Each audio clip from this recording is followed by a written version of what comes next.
Hello, Risto, and let me officially welcome you to the Data Innovation Summit here in Stockholm. It's a pleasure having you with us today. Before we continue further with further questions, can you please tell us more about yourself and your background? Okay, yeah.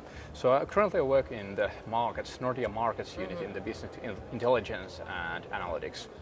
Actually, I have a little bit diverse background. So I originally studied computational physics and climate research, so kind of, big data before big data was big data. But then I also studied economics and industrial economics, so kind of it does make sense for me to be working in both in the finance and the finance IT stuff. Mm-hmm. So we've gathered here about data-driven innovation, so it is changing the world. Yes, it is. And it has and it will, apparently. So from your perspective, what are the biggest, let's say, how can organizations excel in this area? And can you give us some examples of this? I think one of the main drivers in generally for all the organizations, not only for the financial sector, is actually that tools are becoming more easy to use.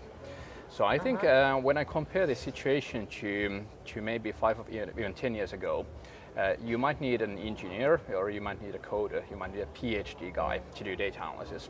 But I don't think that applies anymore at the moment. So currently the tools are becoming more easy, and people with more diverse background who have more business competence, they have more innovation capabilities on what the end users actually need. They are also able to do innovation on the analysis side.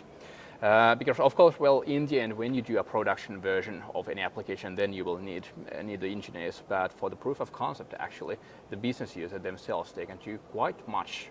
And often the closer to the business you are, then the more easy it's to find these kind of like sweet spots and low-hanging fruits. Mm-hmm. And what would some of the biggest or most common hinders and challenges be for organizations when embarking in this data-driven journey? And on the other hand, what would some of the implications be in case they just simply cannot overcome the obstacles? I think data availability is a very big thing. So kind of, I think organizations generally have two big kind of opposite problems with data availability. Either the data is not there, it's not clean, it's not easily available, or then the data is available, but you're not allowed to use it. And the latter one is especially a problem in the financial sector, because of course the regulations, legal sides, compliance, they are very strict. And of course in the financial sector you just cannot throw all the data to a data lake and then start mining it. I actually know some people in other banks do it, not in the Nordics but more in Southern Europe, but I think in the Nordic countries you would go to jail for that kind of behavior.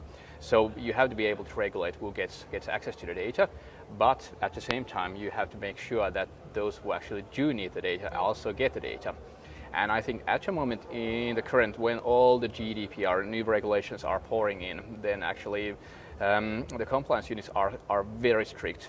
So they rather say no to everything that you propose, kind of by default.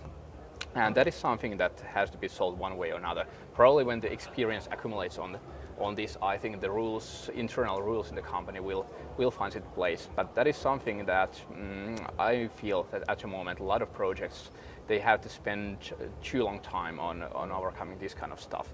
So well, I think actually a lot of organizations do have the data nowadays. I think in the industrial side, manufacturing industry, I think there the regulation is not similar problem. So there the problem might be more of like how to actually get the data available.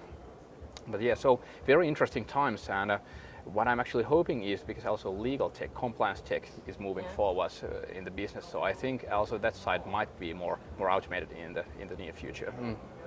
Okay, but and when we speak about those companies who are just in the beginning of their journey, what would you recommend them? What to prioritize? What to look first? I would say tiny baby steps forward, because often, especially bigger companies who buy the hype of let's do AI and now let's do ML, they go big in, and okay, that might be sometimes very good, but it's also kind of risky venture to throw money in and hope of the outcomes.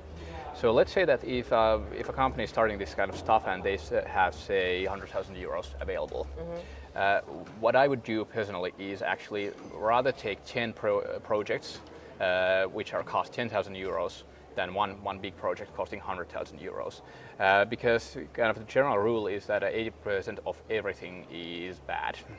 So kind of the risks are high. If you have one major project, it might actually quite a backslash if that your master project then actually fails. It's better to do small agile teams that have the freedom to do small projects, then start. Probably some of them are working, and then build on top of those, and then just scrap of those that are not working. So I think agile is very, very, very key in this kind of world. Risto, where do you think is the biggest impact of data-driven innovation? Speaking from your domain. I think data democratization is very important. So kind of looking backwards, at the moment we have a lot of people in the business side who actually are becoming kind of self-service analysts themselves. And then we have people who have kind of business analysis background, and they do have the tools on how to convert themselves into data scientists. Then we have data scientists who know kind of algorithm side, so they are becoming kind of the next level, so the AI specialists. So this kind of development has been very interesting, and probably will outcome in many different interesting innovations. So where is the future of data heading us? What to expect in the nearest future? Let's say in the next 12 months. I think if I take an angle from the financial sector, actually 12 months is a short time.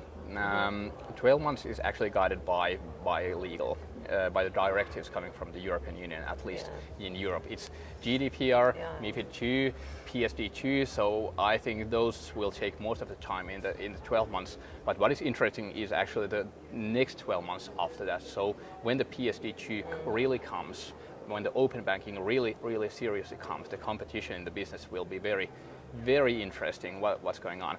The pressure for all big banks is about to be huge.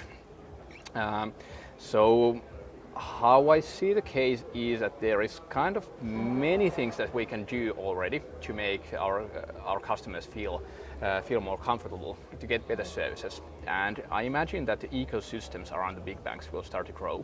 At least in the Nordea, we already have quite a nice open banking ecosystem that we are building. We're gathering companies around us, and we are already opening up the APIs for them to work. And this kind of stuff, it will be interesting, because if we don't do that kind of stuff early enough, then we will lose the business, and we're not going to lose this business. So the open ecosystem infrastructure in general will transform everything, not only in the Europe where the regulation pushes it, but probably also in the other Western countries. So very interesting stuff coming up. Risto, it was my pleasure. Thank you for conducting this interview, and thank you for being part of the Data Innovation Summit. Thank you.